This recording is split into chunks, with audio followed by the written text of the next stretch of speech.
Il y a deux catégories de personnes sur la terre. La première menant sa vie en dehors de la présence de Dieu et la seconde menant sa vie dans la présence de Dieu. D'où vient la différence? La différence ne tient qu'à un seul mot, salut.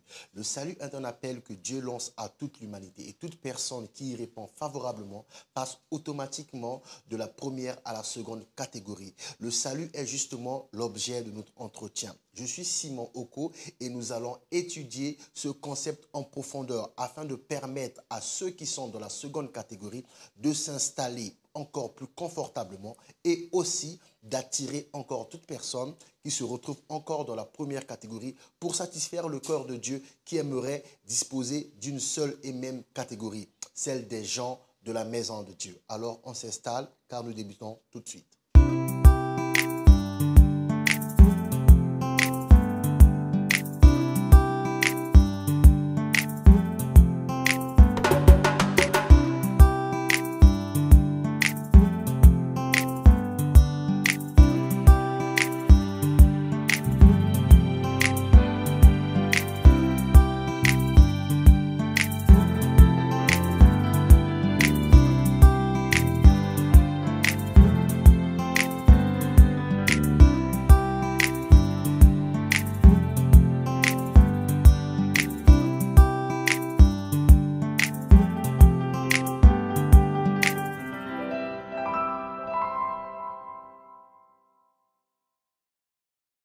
Parole du Seigneur.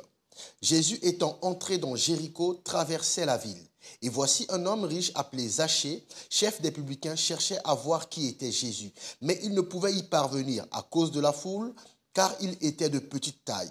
Il courut en avant et monta sur un sycomore pour le voir, parce qu'il devait passer par là. Lorsque Jésus fut arrivé à cet endroit, il leva les yeux et lui dit, « Zachée, hâte-toi de descendre, car il faut que je demeure aujourd'hui dans ta maison. » Zachée se hâta de descendre et le reçut avec joie. Voyant cela, tous murmuraient et disaient, « Il est allé loger chez un homme pécheur. » Mais Zachée, se tenant devant le Seigneur, lui dit, « Voici, Seigneur, je donne aux pauvres la moitié de mes biens. Et si j'ai fait tort de quelque chose à quelqu'un, je lui rends le quadruple. » Jésus lui dit, « Le salut est entré aujourd'hui dans cette maison, parce que celui-ci est aussi un fils d'Abraham. Car le Fils de l'homme est venu pour chercher et sauver ceux qui étaient perdus. » Waouh, ça c'est une bonne parole.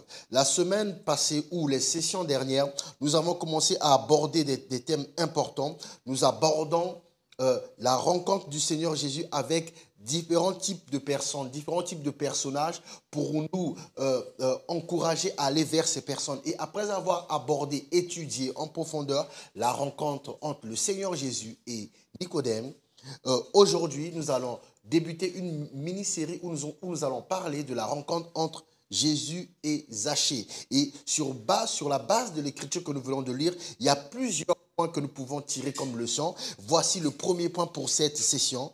Zachée, comme beaucoup d'hommes riches, a rencontré le Seigneur Jésus alors que celui-ci traversait la ville. Et oui, avec Nicodème, nous allons parler des hommes importants. Et avec Zachée, nous allons parler des hommes riches. Et je répète le premier point. Zachée, comme beaucoup d'hommes riches, a rencontré le Seigneur Jésus-Christ alors que celui-ci traversait la Bible. Car il est écrit, Jésus étant entré dans Jéricho, traversait la ville. Et il faut savoir qu'à chaque fois que Jésus entre dans une ville, à chaque fois que Jésus traverse une ville, il vient avec l'opportunité pour que les hommes riches soient sauvés. Je vais le dire encore mieux. À chaque fois qu'aujourd'hui, à l'heure actuelle, tout disciple traverse la ville, ce disciple doit savoir que c'est Jésus qui traverse la ville. Et Jésus ne traverse pas la ville pour traverser la ville. Mais quand le Seigneur Jésus traverse la ville, il vient toujours avec une opportunité du salut. Alors toi qui as déjà reçu le Seigneur, il faudrait le savoir, il faudrait avoir cette information à l'esprit. À chaque fois que tu traverses une ville, sache qu'à travers toi, le Seigneur Jésus est en train de traverser une ville. Et à chaque fois que le Seigneur Jésus traverse une ville, il y a une opportunité du salut pour tout homme riche qui se trouve dans cette ville. Pourquoi? Jésus, en fait, en traversant la ville, cherche à sauver une personne. Parole du Seigneur. Car le Fils de l'homme est venu pour sauver ceux qui étaient perdus. Que vous en semble? Si un homme a 100 brebis et que l'une d'elles s'égare, ne laisse-t-il pas les 99 autres sur les montagnes pour aller chercher celle qui s'est égarée? Quand Jésus traverse une ville, il y a l'opportunité, il vient avec une opportunité du salut. Quand Jésus traverse une ville, c'est parce qu'il veut sauver. Alors, après avoir entendu cette parole, à chaque fois que tu traverseras la ville, dis-toi qu'aujourd'hui, c'est le Seigneur qui veut apporter une opportunité de salut. Aujourd'hui, c'est le Seigneur qui veut sauver quelqu'un. Gloire au Seigneur. Deuxième point, Zachée, comme beaucoup d'hommes riches, était un pécheur et faisait confiance à ses richesses. Parole du Seigneur. Et voici un homme riche appelé Zachée, chef des publicains, cherchait à voir qui était Jésus. Avez-vous déjà remarqué que les hommes riches placent leur confiance dans leur richesse, parce qu'ils pensent que leur richesse peut leur permettre d'éviter l'enfer. Ils pensent que leur richesse peut leur permettre d'accéder au salut. Or, ce n'est pas vrai. Aucune richesse d'aucun homme ne peut permettre à cet homme d'accéder au salut. Beaucoup de gens riches sont des pécheurs qui font confiance à leur richesse. Zachée était un pécheur riche et il faisait confiance à sa richesse. Voilà pourquoi le Seigneur, à un moment de sa vie, a enseigné qu'il est difficile pour un homme riche d'accéder au ciel. Pas parce que cet homme est riche, non, parce qu'un homme riche place toute sa confiance dans sa richesse. Parole du Seigneur. La fortune est pour le riche une ville forte. Dans son imagination, c'est une haute muraille. Avant la ruine, le cœur de l'homme s'élève, mais l'humilité précède la gloire. Vous voyez, c'est une parole que tous connaissent, mais nous nous contentons seulement de dire la fin, l'humilité précède la gloire. Mais je vais relire le départ afin que nous sachions comment aborder les hommes riches le jour où Dieu nous va nous accorder l'opportunité de leur apporter le salut. Écoutez bien cette parole, c'est une parole bénissante. La fortune est pour le riche une ville forte. Dans son imagination, c'est une haute muraille. Dans son imagination, pas dans la réalité. Avant la ruine, le cœur de l'homme s'élève, mais l'humilité précède la gloire. Voici une autre parole qui va nous fortifier, qui va nous donner des arguments quand nous serons face à des hommes riches. Voilà l'homme qui ne prenait point Dieu pour protecteur, mais qui se confiait en ses grandes richesses et qui triomphait dans sa malice. Il triomphait dans sa malice, mais il ne peut pas triompher de l'enfer sans salut. Voici une autre parole encore, parole du Seigneur. Les disciples furent étonnés de ce que Jésus parlait ainsi, et reprenant, il leur dit, « Mes enfants, qu'il est difficile à ceux qui se confient dans les richesses d'entrer dans le royaume de Dieu. » Voici une dernière parole comme argument encore pour savoir comment appréhender les personnes riches. Car parce que tu t'es confié dans tes œuvres et dans tes trésors, toi aussi tu seras pris. Et Kémosh s'en ira en captivité avec ses prêtres et ses chefs. Retenez bien ce point. Zachée, comme beaucoup d'hommes riches, était un pécheur et faisait confiance à ses richesses. Bien-aimés, ne soyons pas complexés devant les hommes qui placent leur confiance en leur richesse, car leur richesse est une muraille, est une ville forte dans leur imagination. Mais le jour où la mort va commencer à frapper à la porte de leur cœur, vous verrez que ces hommes-là vont découvrir qu'ils sont faibles et ces hommes-là seront dans la détresse. Pourquoi? Parce qu'ils ne sauront pas que c'est Jésus qui enlève la détresse et c'est Jésus qui est la véritable forteresse. Voilà, c'est à nous maintenant d'aller vers ces hommes, car Jésus l'a fait. Si Jésus a pu aller vers un homme riche, nous pouvons le faire avec le succès de gagner son cœur. Troisième et dernier point pour la session d'aujourd'hui. Zachée, comme beaucoup d'hommes riches, cherchait Jésus, mais avait des obstacles extérieurs à surmonter. Waouh! Ce point tellement important qu'il faut que je répète. Je répète le troisième et dernier point de cette tranche. Zachée, comme beaucoup d'hommes riches, cherchait Jésus, mais avait des obstacles extérieurs à surmonter. Parole du Seigneur. Et voici un homme riche appelé Zachée, chef des publicains, cherchait à voir qui était Jésus.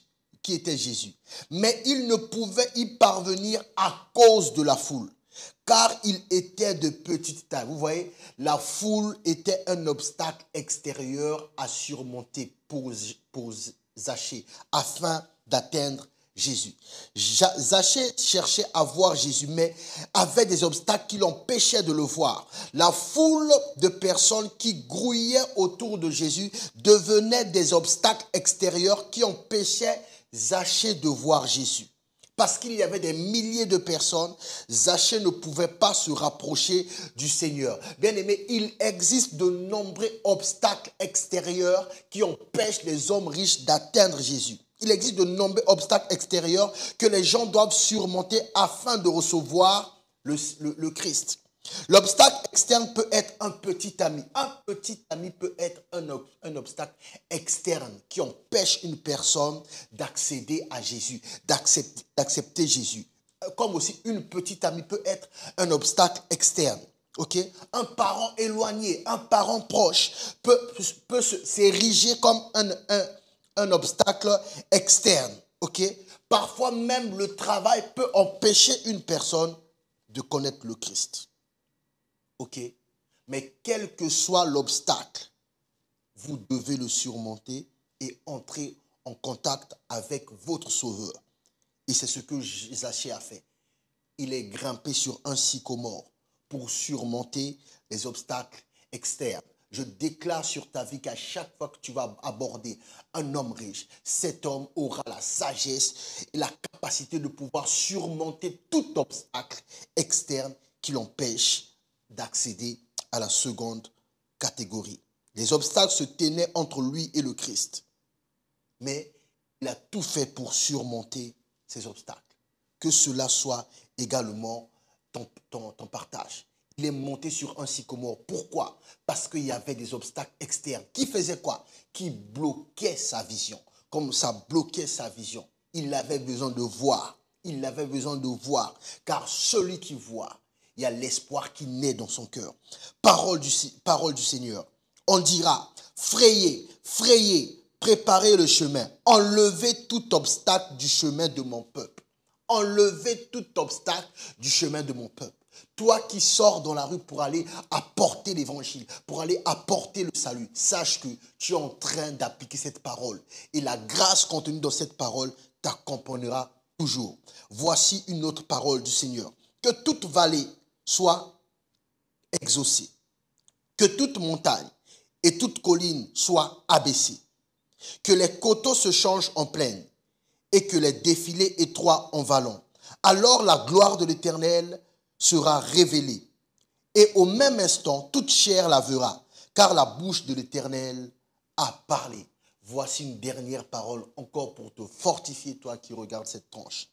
Si quelqu'un vient à moi et s'il ne hait pas son père, sa mère, sa femme, ses enfants, ses frères et ses sœurs, et même sa propre vie, il ne peut être mon disciple. Vous voyez, là je viens de citer des obstacles externes qui peuvent empêcher à un homme d'accepter le Christ, d'atteindre le Christ. Et j'aimerais expliquer courtement, car ce n'est pas le but de cette tranche. En fait, quand le Seigneur dit, si quelqu'un vient à moi, il ne hait pas son père, sa mère, sa femme, ses enfants, ses frères et ses sœurs, et même sa propre vie, il ne peut être mon disciple. Il ne parle pas de haïr dans le sens où l'amour s'est transformé en haine. Mais non, il parle de préférence. Jésus veut dire, si quelqu'un vient à moi et qu'il ne me préfère pas à son père, et qu'il ne me préfère pas à sa mère, et qu'il ne me préfère pas à ses enfants, et qu'il ne me préfère pas à ses frères, et qu'il ne me préfère pas à ses sœurs, et qu'il ne me préfère même pas à sa propre vie, il ne peut pas être mon disciple. Pourquoi? Parce que préférer Jésus à ces choses permet de surmonter tout obstacle extérieur. Je te vois armé pour aller t'adresser à des hommes riches. Salut.